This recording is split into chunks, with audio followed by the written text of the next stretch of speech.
J'ai reçu hier les recommandations du Haut Conseil de santé publique, fondées sur la saisine de 7 autorités, 7 sociétés savantes, qui dit « Nous n'avons pas les preuves de l'efficacité de l'hydroxychloroquine ou d'autres traitements d'ailleurs à ce stade.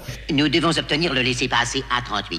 Il est donc dangereux, en l'absence de preuves, de donner ces médicaments comme on donnerait des médicaments qui auraient une autorisation de mise sur le marché.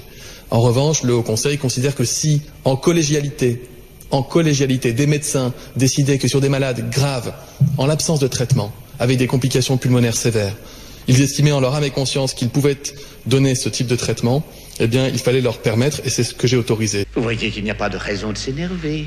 Je ne m'arrête pas là puisque j'encourage des études cliniques pour des phases plus précoces symptomatiques ou présymptomatiques dans différents territoires. Je m'entretenais avec des équipes de chercheurs ce matin encore. Nous ne voulons pas passer à côté de l'occasion de donner et d'identifier un traitement qui marcherait. Vous dire seulement, Monsieur Strootman, que les cardiologues m'alertent aussi sur le fait que l'hydroxychloroquine peut entraîner des troubles cardiaques. Aux États-Unis, il y a eu une personne aujourd'hui qui, en automédication, prenait l'hydroxychloroquine et qui a fait un arrêt cardiaque qui lui a été fatal. Nous n'en sortirons pas, Astérix. La potion magique peut pas nous aider ici. C'est vrai que la potion magique ne nous servirait de rien ici.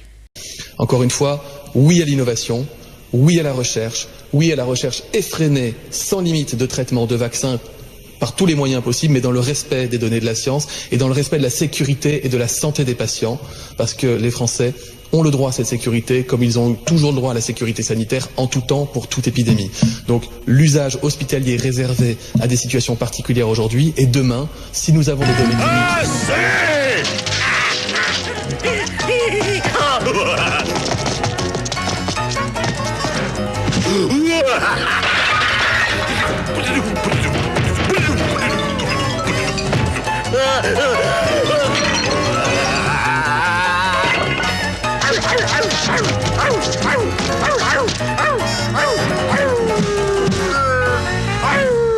Et demain, si nous avons des données cliniques qui nous permettent d'espérer aller au-delà, nous n'attendrons pas. Mais nous devons attendre ces informations cliniques, sans quoi ce serait totalement irresponsable de ma part comme ministre de la Santé.